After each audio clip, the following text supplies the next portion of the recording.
Šiandien rubrikoje Prie garažo bandysime išsiaiškinti vairuotojų įpročius susijusių su automobilio plovimu žiemą. Šaltuoju metų laiku ši procedūra dažnai būna atgrasi ir nepatogi, nebent automobilį nusprendžiate plauti uždarose plovyklose. Kalbant apie automobilio plovimo žiemą, vairuotojus galima skirstyti į dvi kategorijas. Viena jų tie vairuotojai, kurie automobilį plauna ir žiemą, kiti yra tie, kurie savo ištikimai tarnaujančią mašiną nuplaus tik pavasarį. Pasidomėti vairuotojų įpročiais užsuksime ir į automobilių plovyklą, tačiau prieš tai nusprendėme pakalbinti pačius panevėžiečius. Jau dabar parvažiavus, tai būtinai paplausiu, kadangi druskos čia pakliūvę jau yra. O kai šalčiai didesnis spaudžia? Kad praktiškai kaip didesni šalčiai, tai taip, kad gal ir nereikia kartais. Aš nelabai daug važinėjau, žinote, amžius. Kai savaitę mažiausiai plaunu vieną kartą. Todėl, kad druska gyvenu. Kaip galima neplauti? Tik iš šios mašinas liks. Vairuotojas esu nuo 80, tuoj pasakysiu, 4 metų. 46 metus važinėjau. Daugiau. Ir visus automobilius plauna? Va, pasižiūrėkit kokia graži. Ar plaunate savo automobilį žiemą? Plaunu. Ar dažnai? Kas savaitę. Na, kiti vairuotojai sako, kad žiemą galbūt nereiktų plauti automobilį. Kokia jūsų nuomonė? Kodėl visgi plaunate automobilį? Man su purvinu važinėti negražu. Ir galbūt ir profilaktiškai reikalinga. Toks druskingumas didelis, tai mes šiaip nusiplaunam. Bet kai būna šalčiau, tai druskas mažiau, kaip sakant, ant kelio pakliūna, tai nelabai tai plaunam iš tiesų. Plaunu žiemą. Kaip dažnai? 2-3 kartus. Šiaip plaunu, nebūna purvinas. Kaip vertina tos vairuotojus, kurie visgi automobilį nuplaus po žiemos tik pavasarį? Šiaip kiekviena asmeninis reikalas čia yra, iš tikrųjų, aš kaip vertinu, bet šiaip reikėtų, kad mašina švaresnė būtų tankiau. Plaunam. Kaip dažnai? Kas porą savaičių priklauso nuo oro. Plaunu nuo druskų ypač, nes taip labai rudėja. Ir ką galvojate apie tos vairuotojus, kurie automobilius plauna tik atėjus pavasarį? Kad, kaip sakyt, kaip ir pačiam praustas, ir reikia automobilį. Be abejo plaunu. Kiti vairuotojai neplauna, kaip vertina tokius vairuotojus? Ką aš žinau, nesimata stopų, nesimata numerių ir taip toliau. Nes visokių yra. Taip pat ir rūdis turbūt, druskos. Jo. Vien dėl druskos iš tikrųjų galim plauti, kad ir šaltis yra 10 šalčia. Yra viduj garažas, kur plaunai. Ar žiemą plaunate automobilį ar neplaunate? Neturiu kur. O jeigu turėtumėte kur? Jeigu labai jų baisiai būtų, reikėtų plauti. Tai automobilį tik pavasarį nusiplausite turbūt? Čia ne mano mašina. Žinokite, šiaip tai mažai kada plaunu. Mažai. Žiemą ypač, kai jau labai baisiai, ten šiek tiek apsivalau. Ar plaunat automobilį žiemą ar neplaunat? Ne. Kodėl? Šiaip savo kam plauti. Labai retai. Kodėl? Todėl, kad labai šalta ir nepatogu plauti. Nebijot, kad surūdys? Ne, visiškai nebijau. Neplaunu. Kodėl? Nematau tikslo, nes rūdis šaltyje nelenda, todėl nematau tikslo plauti. Ne, neplaunu. Kodėl neplaunat? Nėra galimybių. Prišalus slidu, paskui bus slidus, durelės prišals. Nebaisu, kad rūdis pradės veikti automobilį kažkur? Baisu, bet ką padarys, pavasarį pasirūpinsim. Ar plaunat savo automobilį žiemą? Tikrai ne. Kodėl? Todėl, nes neturiu pinigų. Neplaunu, retai plaunu. Kodėl galbūt? Kad neapsimoka, nuplauni vis tiek apsineša šiukšliam dulkim. Šįmet neteko. Kodėl? Tokios sąlygos, arba keičiasi savaime nubėga viskas,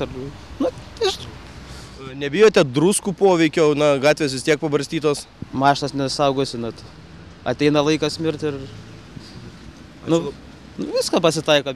Kartais būna, kad tenka paplauti, jeigu kur toliau važiuoti, ar į kokį šventę kokią, ar kur tenka paplauti, bet šiaip šįmet neteko tikrai. Išklausius panevėžiečių atsakymus galima daryti išvadą, kad miestelėnai automobilius visgi prižiūri, tačiau sutikome ir tokių vairuotojų, kurie automobilio plovimo žiemą nesureikšmina. Toliau rubrikoje Prie garažo keliamės į automobilių plovyklą Boldekar. Plovyklos vadovas Egidijus Štankelis akcentuoja, kad žiemą automobilio grožį ilgai gal ir sunku išlaikyti, bet plovimas efektyviausiai pašalina ant kėbulo susikaupusią druską, kurios gatves prižiūrintys darbuotojai pribarsto į valias.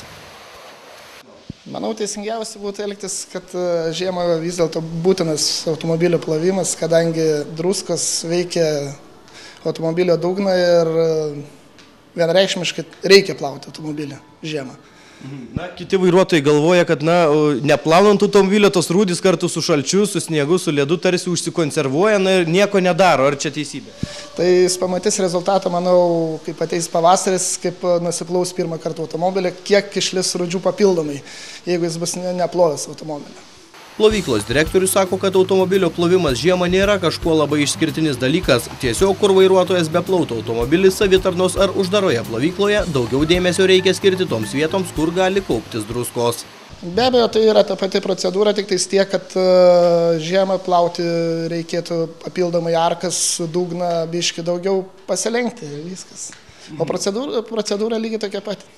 Kai kurios savitarnos plovyklos veikia ir žiemą, tačiau šaltuoju metų laiku didelę reikšmę nuplovus automobilį turi jo nusausinimas. Jei to kokybiškai vairuotojui padaryti nepavyks, gali kilti problemų dėl užšaldusių spynelių, rankenėlių ar durų bei bagažinės gumų. Tai čia esminis dalykas ir būtų tas nusausinimas, nes kad ir plaunu pats, aišku, be abejo galim nusiplauti ir ten automobilį, bet durelės prišals, gumas prišals, galit ir nutraukti gumas, rankenėlės kartais nutrūksta, nes vis tiek čia ir profesionaliai išpučioja su oru visas tarpelius, vanduo niekur nepasilieka ir automobilis išvažiuoja sausas ir mes gumas sutepam, taip kad problemų neturėtų kilti. Nors vasarą automobilių plovimo procese aktualiausia nuplauti vabzdžius ar dulkes, o žiemą purvą ir druskas, Egidijus Štankelis sako, kad chemija plovimui visus metus naudojama tokios pačios sudėties. Anot specialisto, šiuolaikinės priemonės pritaikytos visapusiškam plovimui ir sezoniškumas čia įtakos neturi. Manau, dabar jau šių laikų technologijos stipriai pažengusios, manau, visos plovyklos naudoja tą patį purvo tirpiklį su nanotechnologija ir tą patį vašką, kuris daug stipresnis ir daug atsparesnis visokiem poveikiam. Taip, kad čia yra jau naujovės, kurios tik tai skirtos vairuotojams. Jų teisė rinktis.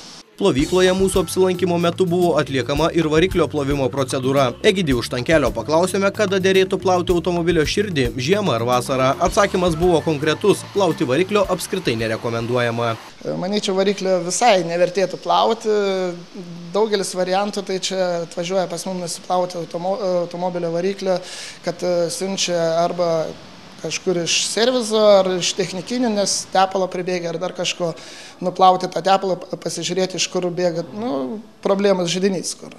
O taip tai mes nepatarim. Egidijus Štankelis sako, kad yra kategorija tokių vairuotojų, kurie dar prie žiemos šalčius jau galvoja apie automobilio švarą ir kėbulo būklę atėjus žiemai. Pasak vadovo, gana populiaru yra automobilį dar prie žiemą padengti tam tikromis medžiagomis, kurios dalinai sulaiko druskų poveikį. Tačiau jei nusprendėte automobilį padengti kažkuria iš apsauginių medžiagų ir galvojate, kad tą padaryti pavėlavote, direktorius šį mitą laužo ir sako, kad susirūpinti švara niekada ne per vėlu. Yra daugelis dalykų, kurie sulaiko ir žiūrint, ką klientas pats nori naudoti. Yra ir nanotechnologijos, yra ir teflonas, yra ir visokie silicijai.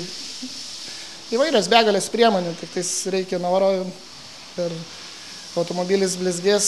Dabar, kiek atsimenu, pati naujausia technologija stiklų padengimas automobilį. Tai čia iš vis kažkoks stebuklas. Galime ir pavasarį, ir žiemą, ir vasarą, dėl to, kad tas dalykas laikosi automobilio metus laiko. Plovyklos vadovas paklaustas, ką mano apie vairuotojus, kurie radę šiltesnę žiemos dieną patys rankomis plauna automobilius, atsakė, kad nevertėtų taupyti bei rizikuoti savo sveikata, o tiesiog padovanoti automobiliui kokybišką plovimą savitarnos ar bet kurioje kitoje plovykloje. Manau, visi atsiminam senus laikus, kaip plaudam su kibiriukais, tai nemanyčiau, kad geras dalykas. Vis dėlto dabar yra tos savitarnos, nors jau savitarnos plovyklos, kad pradžiai purvą numušti su karcheriu, aukštos lygio spaudimu. Direktorius sako, kad plovyklos darbo apimtis taip pat priklauso nuo orų kaitos, nors žiemą klientų sumažėja, tačiau norinčių, kad automobilis bent jau kurį laiką būtų švarus ir turinčių tam pinigų netrūksta. Kai kurie į plovyklą užsuka net kelis kartus per savaitę. Viskas priklauso nuo šalčio ir saulutės. Jeigu saulutė yra, eilės driekisi. Jeigu toks oras kaip šiandien, nėra darbo. Kaip dažnai jūsų manimų vairuotojai žiemą turėtų apsilankyti plovykloje? Ar per dažnai yra blogai? Čia jau kiekvieno reikalas, iš tikrųjų, kas mėgsta švarų automobilį, tai dažnai apsilanko. Čia daugelis mūsų klientai yra, kurie apsilanko gana dažnai. Taigi po šio reportažo skelbėme verdiktą. Dauguma panevėžiečių savo automobilius plauna ir žiemą, tad jei jūs nuo žiemos pradžios dar nebuvote plovykloje, rekomenduojame užsukti į artimiausią vietą, kur automobilį nusiplausite pats arba jis jums bus nuplautas. Antrai pavasarį gali tekti užsiimti nebe plovimo, bet rūdžių naikinimo darbais.